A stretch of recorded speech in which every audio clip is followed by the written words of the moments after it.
Welcome back to the Red Dice Diaries podcast with John and Hannah. Hi. And in this episode, we're going to be looking at a subject suggested by Jason Connolly of the Nerds RPG Variety Cast. Make sure you check out that podcast. And in a recent voicemail, Jason asked for some suggestions as to how you could run a barroom brawl without it becoming stale and bogged down.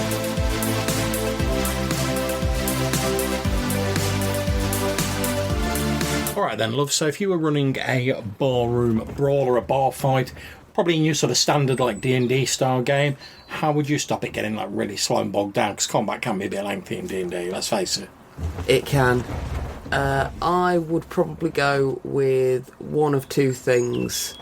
One of them would be to have a lengthy combat, but try and make it a very entertaining lengthy combat by use of probably some random charts for like crazy stuff that happens, that kind of stuff. Or if I really didn't want the bar fight to take the whole session, then I'd probably say, right, we're going to have 3 rolls. Here's like 3 things that happen during this bar fight. It's like one significant thing that's happening to each of the player characters during the bar fight, and what's the final outcome. See, now I've been thinking along similar lines because as we know, like your actual bar fight, like in the real world, it's very chaotic, lots of random stuff going on. Most people don't even know they're hitting, they're just flailing around. And I know one of the things Jason was saying is like if you're like a slightly higher level player character in D&D, you've got like more hit points than you know what to do with. So in like an actual bar fight, when you're like, oh, I don't want to get hit with the head with a bottle, or like, if I get knocked out by like being hit with a chair or whatever, that's not really an issue for your higher level D&D character. You'll be like, oh yeah, it's going to take another 50 of you hitting me with that bottle or with stools or whatever before I get knocked out. So it's not really, it doesn't have the same sort of ebb and flow as an actual bar fight would. You spend a lot of time in a bar fight sort of ducking around and trying to stop yourself getting hit, as well as trying to hit other people. Whereas if you're like a 10th level PC in a village full of like 0 level yokels, you can like face palm people left, right and centre, stride through the middle of that ish and not even care about it, and you'll be grand. So I was thinking, like you were suggesting, where using random tables, I was thinking of representing the whole bar fight using a sort of random table. And what I was thinking of doing was basically making it almost into like a little sort of sub-game. Now, this is something that they used to do a lot in like older versions of D&D and sort of retro clones like Old School Essentials and stuff like that. So it's like when you're travelling, using your provisions and hunting and stuff like that would have its own like very simple rules. And it was a little mini game within like D&D. So it didn't take up a lot of it didn't take up a lot of the game. You know, you do your dungeony bits and like your main game bits, and then when you wanted to travel from one adventure place to another, you'd do the little travel mini game. You'd get there and then you'd crack on with that, and it didn't take much time. It just gave a bit of fun and a bit of flavour. So I was thinking of doing something similar with a barroom brawl.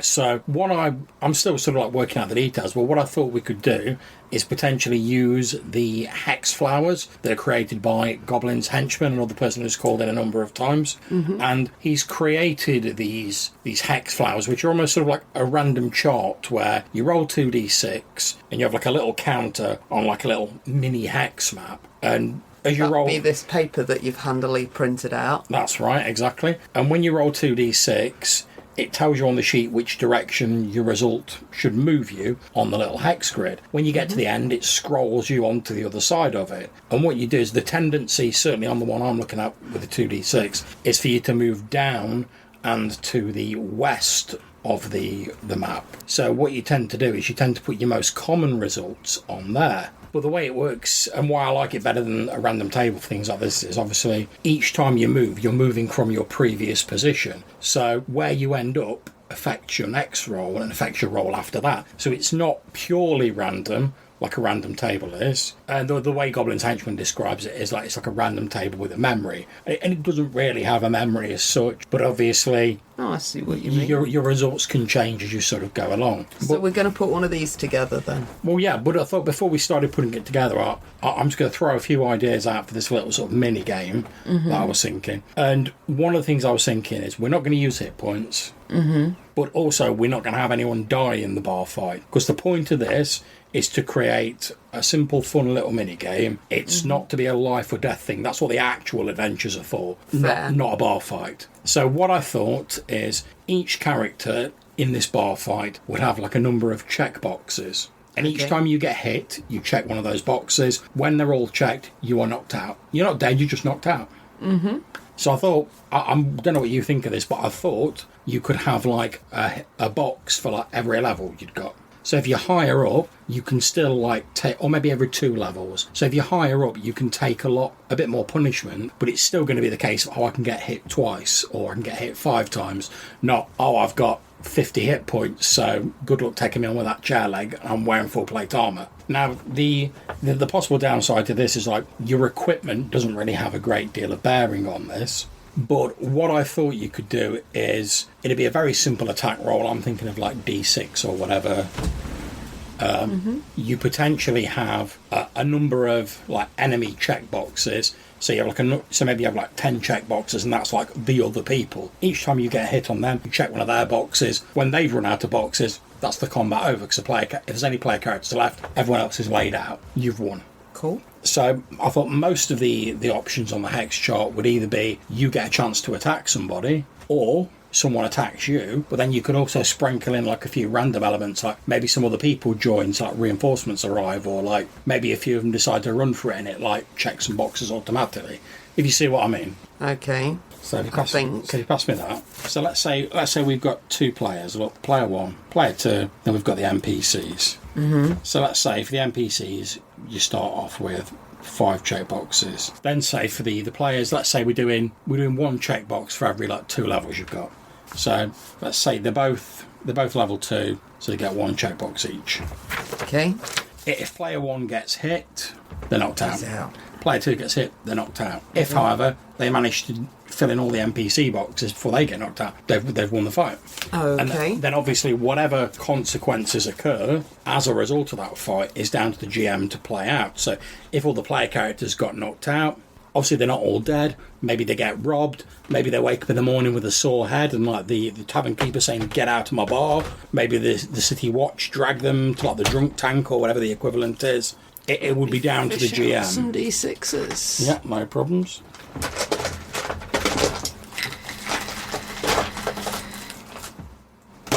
Yeah, I'll have a couple of extra large ones. Splendid. Right. Okay, so now normally the first hex on your hex chart is blank, because that's where you start. Mm-hmm. So you put your little like doohickey on there. Now, one thing we would have to decide is, would the player characters move around this map separately, or would they all just have 1 counter? What do you think?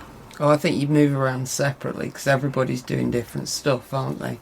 Okay, so we've got these sort of areas underneath. So how about we use them to plot out just like potential events that we might have on there. We don't have to use them all. So I would say, obviously, the first one is PC can attack an NPC. Someone gets near enough for them to like clock them or do whatever.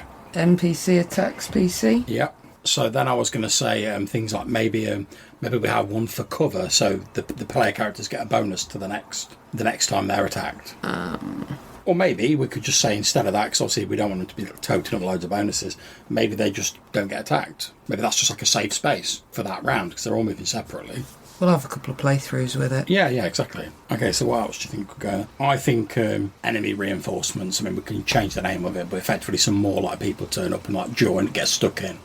Okay, I think another one should be like, if a player character lands on this square, they have an opportunity to like escape. Because obviously once you're in the middle of like a massive like melee, it's not as simple as going, "Oh, I don't fancy this anymore." But like if you land on one of these spaces, you've got a chance to leg it near the door or whatever. Exit close by. Yeah. I'm going to add in thrown out. So how does that differ from exit? Well, you're being thrown out of the window or door bodily. You have to re-enter by a door if you want to go back in. Oh, so what you can say thrown out a window, so either leave or go back to the start. How's that sound? Yeah. Okay, so we've got 6 different things there. We've got the PC can choose to attack an NPC, NPC attacks a PC, hide under a table, more regulars arrive, exit close by, thrown out of the window. I suggest another one be someone calls the watch, and that effectively like prematurely like ends the brawl. So like not every would it be brawl. the watch arrive? Yeah. So not every brawl has to like involve you grinding your way through it. It could like randomly end after like a round or 2. Okay, so what I suggest is if you put like a letter to like symbolise each of those in those hexes, and we just put the letters in there. Okay, do we not want to fill all of these? No, we don't want to fill all of them in. But don't we need them to like chain one after another to have like some logic to them? Yeah, but we really don't need to fill all of these in. We don't need like 65 different events for a barroom brawl. Most barroom brawls aren't that complicated. Okay. And obviously, if it doesn't have a game effect, there's no point it being on there. Like, what does Spill the Drink do in terms of the game? Like the mini game? What like mechanical effect does it have? Okay, so, like I say, the tendency is going to be to go in that sort of direction. Mm-hmm. So, I would suggest, first of all, we have like PC attack an NPC, NPC attack PC. Now, obviously, if you go off there, you're going to come in sort of there, and then you're going to come in there. You see where I'm going? You're coming on the opposite side. So I would say put a few hide under a table, so either side, and maybe another one there.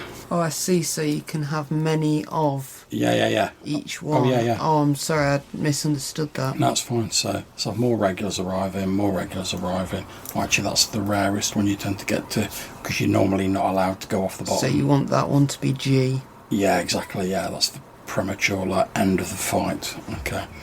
So we've got... What's that one? More regulars arriving. So let's dot a couple of them about. Exit close by. Exit. Then if we go A, B, B, A, F. Change that to an F. And then I will put a C there. So that might not be great, but let's just give it a go and see how we get on, I suppose. Okay. Right, one thing we need to do before we do that is decide how we're going to resolve attacks. Now, to be honest, I'm literally just thinking of I just assumed that was I get a hit, that was you get a hit. Yeah, that's what I was thinking of going for, exactly. Okay, so... Because then it could be a case of you end up... One of us is going to be players and one of us is going to be NPCs. Well, the thing is with this, there's no reason why we can't both do a player, because the NPC, it's like if they automatically hit you, they automatically hit you. So all we really need is like a little marker we can put to show where we are, which I don't know if I've actually got one. Oh, there we go. Handy to have a tub of my markers. What colour do you want? Blue. There we go. I'll have a red one then. Got down brand, haven't you? These are too big for this though. Hang on.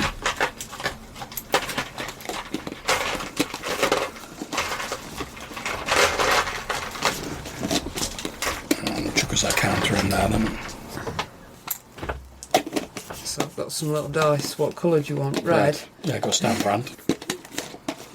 I love you. I love you. Okay, so do you want to go first? Otherwise you roll them on the table. So you've got 6, so you're moving straight down. The NPC attacks me. I'm knocked out. I'm dead. So you're knocked out? I'm knocked out. That's you down. We need a way to revive, or it won't work as a mini game. See, this is why you play test people. How about if instead of that we just say, if you end up on the same square as your... How about this one? Oh, like tip a drink on your friend's face.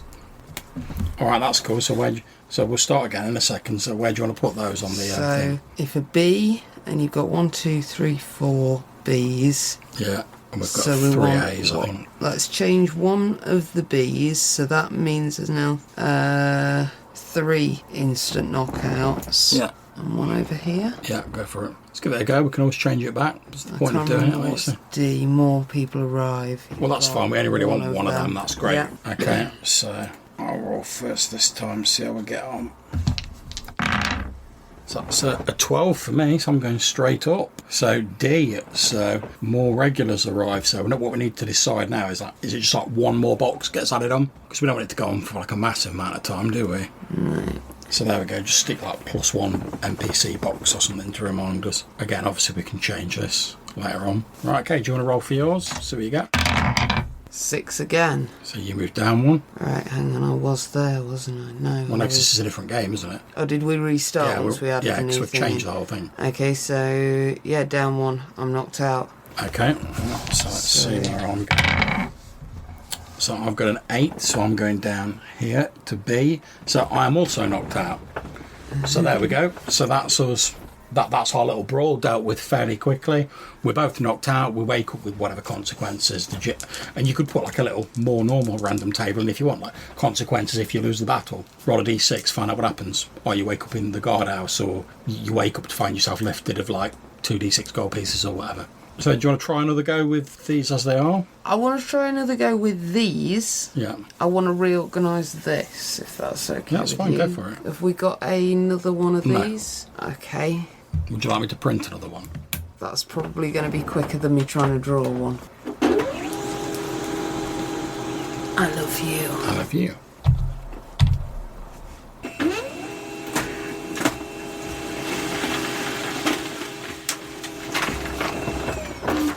Marvellous.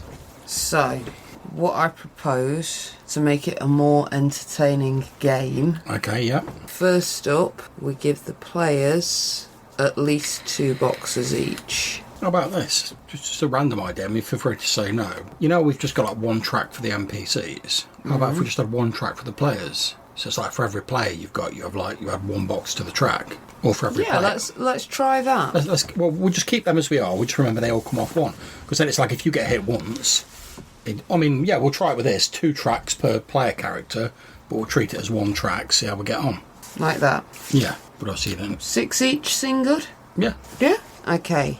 So that actually changes what I was going to suggest here, which was to move all of the bees, which was the NPC attacks, to the outside edge, so that you'd have to take at least 2 turns before you could be knocked out. Okay. But I'm going to do that anyway, just to see why how don't it we plays. try with that track and play with that, the original? Yeah. See how it plays out. Yeah. And then we can write on that one if we want to. Okay, so you make your first roll.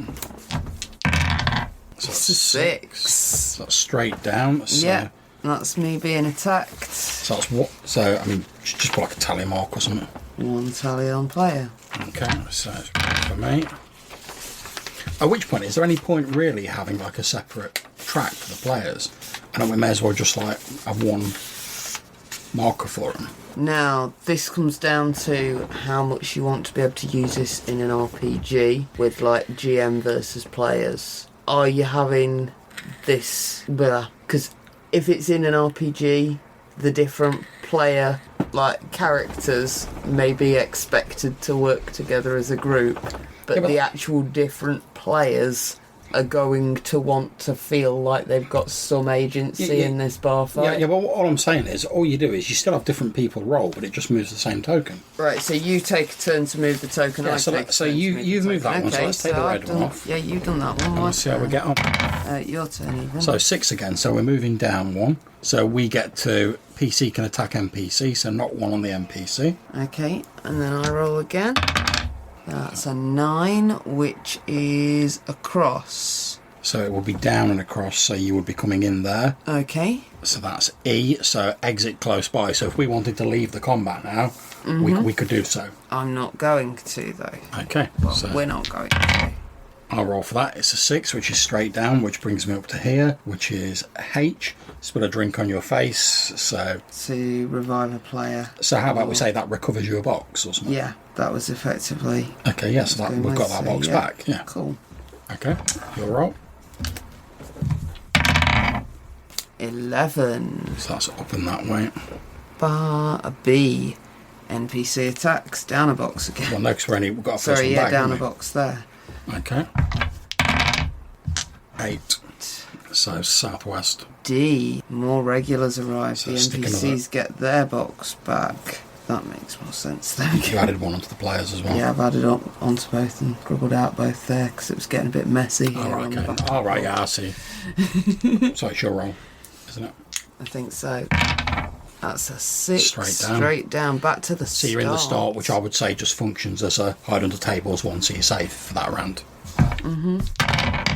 Okay, so 5, which is down here. So PCs attack NPCs, so it's 1 off the NPCs. Yeah. 6, straight down. C, hide under a table, so it's safe. That's 12, straight up. A. So it's another 1 off the NPCs. 6 again, straight down. So we're under the table again. That's 10, so that way. So NPC attacks PC, so we lose one. No, PCs lose one. 4 down and across, back under that table. That's it, man. That table's seen some use. So 7 straight down, which would take us up to there. So NPC attacks us, so we lose 1. 5 is that way. H. Reviver points. Yep. So 6 straight down. F, thrown out of a window or a door. And then we can choose to leave, and since we seem to be getting our asses kicked. Yeah. so that seemed to work all right for me. That worked really, really well. The only thing I would suggest is if we're doing this, because they've now got the 1 track, I don't think we need as many boxes for either the NPCs or the PCs. No, you need 3 or 4, not 6, don't you? So what I would suggest is maybe to make it a bit more random, maybe the NPCs start off with D6 boxes and the player characters start off with 1 box per player character. Because in a standard party, that means you'll have 4 boxes. So 4 boxes and then an extra 2 for the NPCs. Well, like I was saying, I suggest rolling a D6 to see how many boxes they have. Ah, okay, just give them 6. So if you run a roll of D6. 2. Okay, so there's 2 NPC boxes. Okay. So 8. I attacked one of them. Okay, so... That was my drink! So 6. Right, I would deal with that, but I'm under a table at the moment, so... taking shelter. Typical your characters. I bet you got a bar wench under there as well. Probably, yep. No. I bet she's got pink hair too. Probably, yeah. Okay, so we're on F, so we're thrown out of the window. So we can leave or come back in. So since we're winning, let's assume we're going to come back in. So you make the next roll. So we go to the centre square. 8. A. So we've taken it. So they're only 2 boxes. So you and your mate. So they've thrown us out the window. We've come storming back in, and we're like, and we've dealt with them. Happy days. But that seemed to work pretty well. Yeah. Okay, let's give it another playthrough just to make sure that wasn't a fluke. This time, let's give them maximum hit points versus our 2 for 2 player characters. Well, how about we say D6 plus 1 then? Because then they're bound to get at least 2. Okay. Okay, so 4 versus 2. So we've got 2 players versus like 4 NPCs of boxes effectively. Okay, do you want to go first? So that bar wench, did you know it was his boyfriend? Yeah, probably. So that's an 8. Right, yeah, player can choose to attack an NPC. There we go. Okay, so let's tick one of that for the boxes. I've rolled a 3, which takes us back up to the start, so we're safe. 7. Straight down. NPCs coming after you. Okay. See how we deal with that. Barwin. So that's 8 again. So back under that table. However, I'm going to flip a table up and hide behind it. That's the way I roll, apparently. I'm going straight up and smacking him and his mate. Okay. So that's 8 again. So H. So we get a point back. So you've obviously got a splash from drink on your face or something. Okay, take your roll.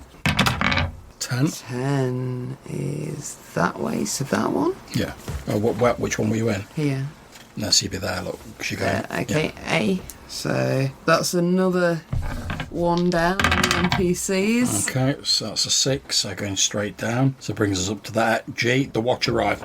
It's all over. So basically we were like smacking them down, and then the watch have turned up and we're like, oh, best like it, lads. Cheese it, boys. So I think that works pretty well. That is brilliant, John. Because we've got like a fun little mini game there, and I know some people will be like, "Oh, well, it's not technical enough. You know, it doesn't take into account spells or class abilities or whatever." But to be honest, on the other hand, if you're in a barroom brawl, you're probably already so wasted that you're not going to really be using your spells or your superpowers. Well, thing is, or as your well, I mean, fighty stuff. If you're just punching each other for the fun of it. The thing is, if you're casting spells as well, like you need to concentrate to do that shit. What are the chances you're going to be doing that when there's like stalls flying around and like glasses getting smashed in your face and whatnot? So, particularly when you've drunk the average D&D player's supposed. Exactly. Yeah, I really like that. I think that works quite well. So that's brilliant. Are we sold on the sort of the 1 player sort of hit thing and like 1 box per player? I think I'd like to play it a couple of times more with another pawn. Yeah. I'd also suggest just, I don't know, a slightly bigger hex Would that make a big difference? I think it probably would, to be honest. Just to have some more like weird random events in there. Well, what I'm going to suggest we do, I mean, because part of the reason I haven't gone for too many weird random events is if it's going to have any sort of meaningful impact on this little mini game, it needs to have an effect on the system. And because we've only got really like ticking off boxes is like really all that happens in it. There's a limit to what you can do because it's a very simple mini game, and we want it to be quick. Okay, so what I suggest we do is I'll put up like a rough version of this as like a blog post or something, turn it over to people who are listening. They can have a bit of a play around with it, see what they think, make some suggestions. You know, if you've got any suggestions out there, you can voicemail us, we'll give you the details at the end of it, or you can email us, see what people think, and if later on we get some new ideas, we can always add to it and do like a more polished version later on. But I think just for like a really simple, like we need a quick mini game for a barroom brawl, that's grand. And like you say, it's down because it's sort of system agnostic. 'Cause it doesn't really rely on anything other than knowing the number of players and a couple of D6 rolls.